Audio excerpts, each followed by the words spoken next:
Youngstown have a lot in common. Industrial behemoths that were all but abandoned in the 70s and 80s thanks to downturns and foreign competition in the steel and auto industry. In the mid-80s, several Detroit gangs and other inner-city players in the Motor City were fighting turf wars over a new drug, crack cocaine. As they fought over the Detroit drug pie, a slice of that pie made its way south to Youngstown. It gradually helped fuel a wave of violence in the 1990s that claimed the lives of almost 500 people and gutted parts of the city. A group here hooked up with the Detroit crew to introduce that new drug to Youngstown.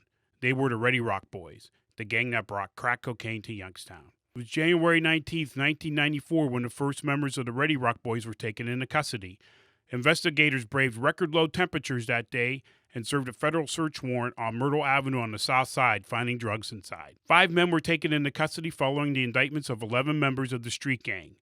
The indictment charged them with selling cocaine during a 7-month period in 1993, but their crimes really stretched further back than that. Ready Rocks ran the streets of the South Side. Their reputation for violence was legendary and well-deserved. They're responsible for at least 10 homicides, dozens of drive-by shootings, and hundreds of drug deals.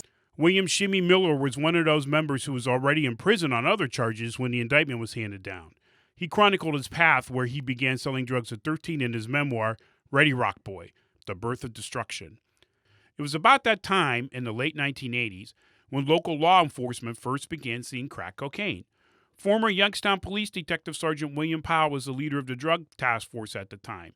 He told a television reporter in 1994 that the task force had been making undercover buys of crack beginning in 1988. At that time, all as we knew about them were they were young, they were from out of town, and the street talk was they were from Detroit, and they liked lowrider trucks. The Ready Rocks were Southside based and typically worked the streets off of Hillman. In the early 90s, there were a lot of houses and nightclubs on Hillman.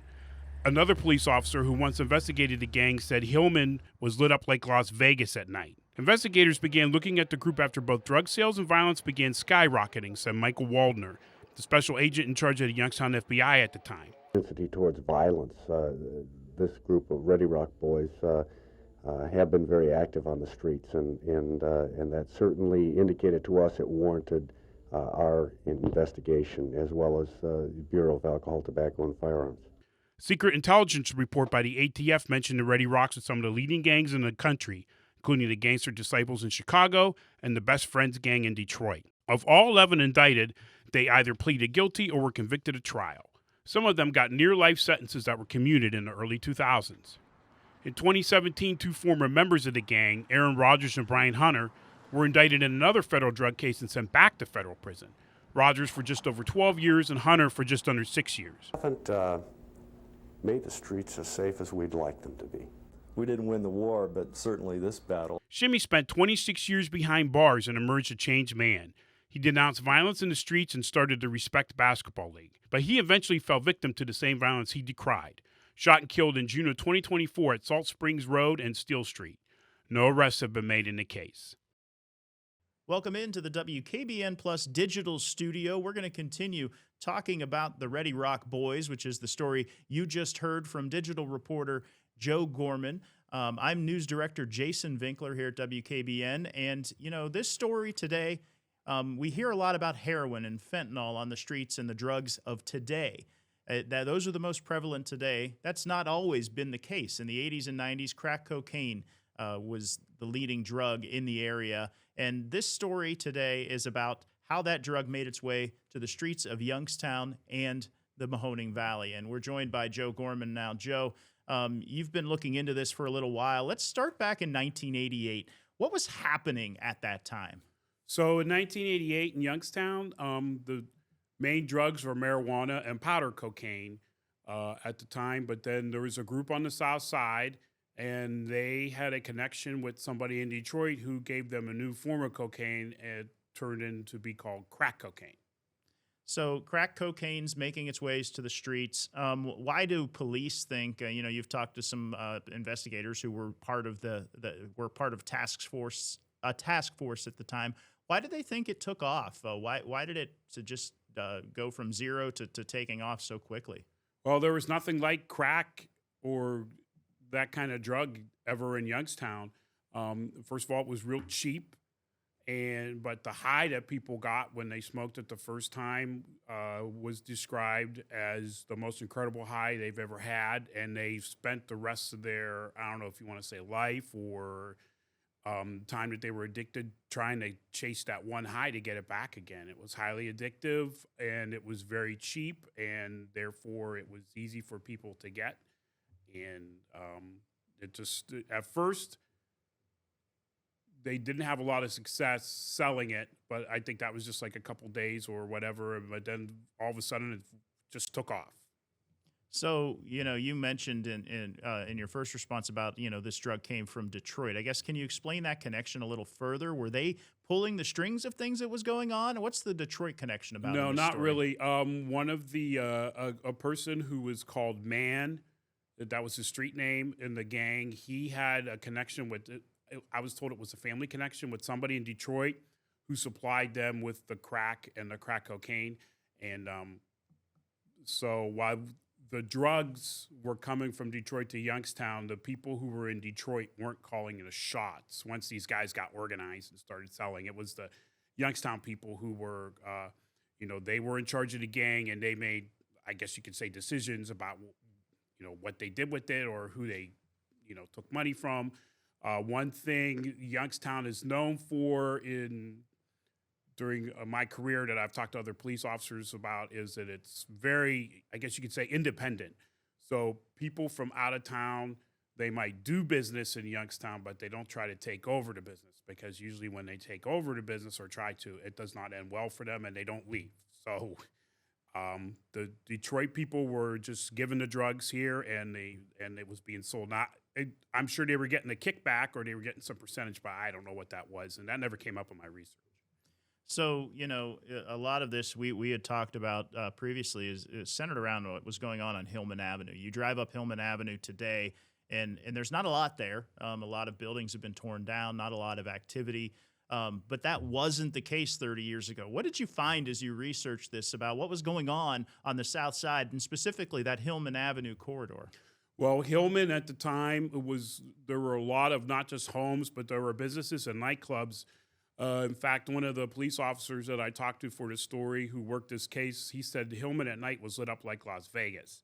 So there was a lot of traffic, and it was good for these guys who were selling the drugs, because they would sell it primarily on streets off of Hillman. So they could stand on the corners, and there was a lot of traffic, and they can make transactions right away. They can make them quickly, and if they had to run from the police too, there was a place they could. There was, like I said, there were a lot of homes around, and the streets off of Hillman were heavily residential, so there were lots of places that they could go to hide if they had to, which they ended up doing. So, we flash back to 1988. This comes into the Valley, and it caught the attention of our authorities here pretty quickly. What was different about the Ready Rock Boys? What was happening, and why did it catch the attention of police so quickly? I was told because of the violence. They weren't afraid to use violence to scare off competitors, or to make sure that they wouldn't be robbed, or just to just as a normal course of business. So as the violence started to tick up in that part of town, and with the drug trade in general, it started to catch the attention of the authorities. In the one piece I had, on the video piece, the FBI agent at the time had said that it was the violence that caught their attention, and so they teamed up with with local police and the local drug task force to do an investigation. And since it went federal, it took a long time, and federal investigations are very time consuming, and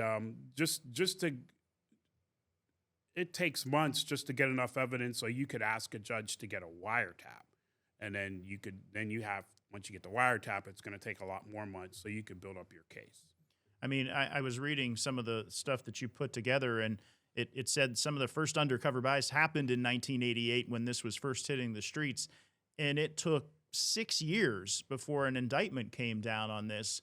And I flash forward 6 years, and I mentioned the date, January 19th, 1994. And many people around here may remember that date was actually the coldest day ever recorded, coldest temperature ever recorded at the airport, at the Youngstown Airport, negative 22 degrees. So there's a lot of memories from that day, but it was a very significant day in this case. Can you explain January 19th, January 1994, as to what was happening then with the Ready Rock Boys in this case? Oh, January 19th was the day that police and the different task forces started to round them up.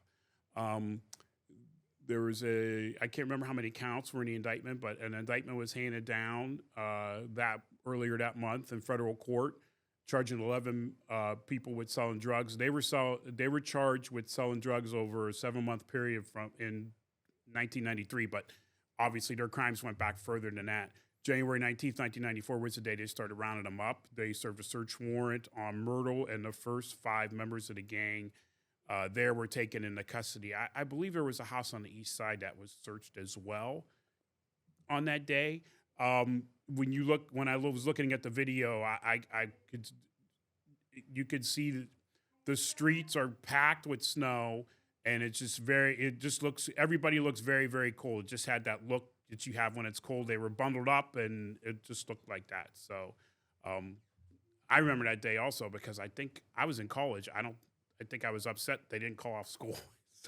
So Joe, one of the other significant people in this whole story is William Shimmy Miller. Can you explain his significance with the Ready Rock Boys and I guess what's happened along the way for him? Sure. When I first started researching this story, I did a Google search. I put Ready Rock Boys, Youngstown, Ohio, and a book popped up. And the book was Ready Rock Boy, The Birth of Destruction by William Shimmy Miller. So I clicked on the link and read a little bit about what it was about, and it said he was raised in Youngstown. And so I got the book and I read it. And Shimmy was, he grew up on the streets around Hillman. He had a very impoverished childhood. He did not know his father very well. His mother had addiction and mental health issues, and a lot of times he was by himself. So about 12 years old, he fell in with a group of guys, and I forget what they called themselves, but he fell in with a group of guys. And then at 13, he saw the person I mentioned earlier, man, was driving this really cool truck. It was all tricked out and stuff, and that's one of the things the Ready Rocks did too. Was they were big into lowrider trucks. They all had the same kind of truck. So Shimmy wanted that kind of truck, and man told him, if you want this truck, here's what you could do. And he gave him a bag of crack, and he sold it. And so at 13, Shimmy started, he was a member of the crew. By this time, they were calling themselves the Ready Rock Boys, and he was selling drugs for them. And in his book, he talks about his life on the streets. He had moved for a period of time from Youngstown to Baltimore and Boston, and he came back when he was 18. He talks about, in the book, he talked about he would sell drugs to pregnant women or people who didn't have any money, and he said that while he felt guilty about it, he also said that because of the way he lived, that he said sort of had a mentality that if I don't do this, somebody else would. So anyway, around when he was 18 or 19, when he was in the group, he talked about he had been in a shooting. He had been shot, and he had shot at someone, but he was charged with a murder in June of 1993 on the east side. He was adamant that he was innocent, but he was convicted and he was sent to prison. He spent 26 years in prison, and while he was in prison, his whole outlook and attitude changed. He renounced violence and he renounced criminal activity. When he came back to Youngstown, he was a well-known speaker. He would speak at events for people who were returning from prison. He started a Respect Basketball League. He was an advocate for people who were coming back to try to make a new life. And unfortunately, right before the book came out, he was shot and killed last June at Salt Springs Road and Steel Street. That case is still unsolved. So I guess, so we know what the outcome for Shimmy Williams or for Shimmy Miller. What was the outcome for the rest of the Ready Rock Boys? There were 11 people on the indictment in 1994? All 11 were either pleaded guilty or were convicted. There was a trial. There were 3 or 4 members who went to trial and were convicted. There were several appeals of their convictions. They all received varying sentences. Some of them received it was basically a life sentence they received, but everybody had their sentences commuted in the early 2000s. In 2017, there were two former members of the gang who were out of prison. They were indicted in a separate federal drug case, and they went back to prison, which is when I had first actually heard of the Ready Rock Boys. You mentioned a little earlier about the drug task force and agencies working together. That's something we see a lot of today, but this was pretty new at the time, was it not? For a complex investigation like this, it was. The two police officers who I interviewed for this story, for the print version of the story, told me that this was a great example of how different agencies can come together and cooperate. And in this investigation, the drug task force, the local drug task force, was helped by the FBI, the ATF. Other federal and county agencies helped them out in terms of manpower, in terms of surveillance. They said the surveillance was very complicated because obviously equipment back then wasn't like it is now. It took a lot of manpower to do surveillance and to type, not just that, but also you have to type all this stuff up when you're done. So, but they said it's a great example of why these task forces are needed, because if Youngstown Police had tried to do this investigation and put these people away by themselves, it would have been very hard and time consuming for them to do it. Joe, this story is evolved and it's from 30 years ago. What made you want to dive into the Ready Rock Boys and tell this story? Well, as I mentioned, so I first heard of them in 2017, but when we started this new program, this new app, whatever you want to call it, it was an opportunity that I could tell older stories that I don't think have ever been told in a different kind of medium, with using video and other techniques. And that, as a journalist, it always fascinates me to do things like that. And the Ready Rock Boys were just always in the back of my mind. And I just thought when we started this that it would be a good project to do. I don't think a lot of people know their impact and on what they did and how they did it. And I wish we had, it was a long time ago. I wish we had some more video. Unfortunately, we don't. But it was still fascinating to put the story together, to do the research, to find old videos, old newspaper clippings. I found old government documents. It's amazing. There was a classified ATF document that's since been declassified, but the Ready Rock Boys at one time, they were up there with like the Gangster Disciples and the Best Friends gang. And in the 80s and 90s, those two gangs in Chicago and Detroit, respectively, they were like, I guess you could call them the first team. And so I just thought it was really fascinating, and I just thought this would be a good way to try and tell people about that story.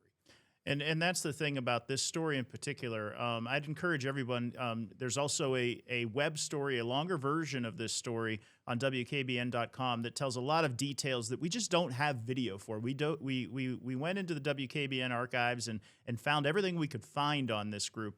But there's a lot of story and a lot of elements that there's no video to tell that story. And Joe wrote a very compelling story that's on WKBN.com, and that's where you can find, if you're interested in this, even more detail about the Ready Rock Boys and about how they impacted crime and impacted the drug, crack cocaine trade in the Mahoning Valley. So I would encourage you to check that out. Joe, thank you for spending some time with us, and look forward to your next project as you continue to dive kind of into the archives and into the background of crime and things that have happened in the Valley over the years. I thank you for joining us here on this WKBN Plus special. I am News Director Jason Vinkler. Joe, thanks for spending some time with us to talk about the Ready Rock Boys. We look forward to your next project. And again, you can find videos on this story and much more on WKBN.com.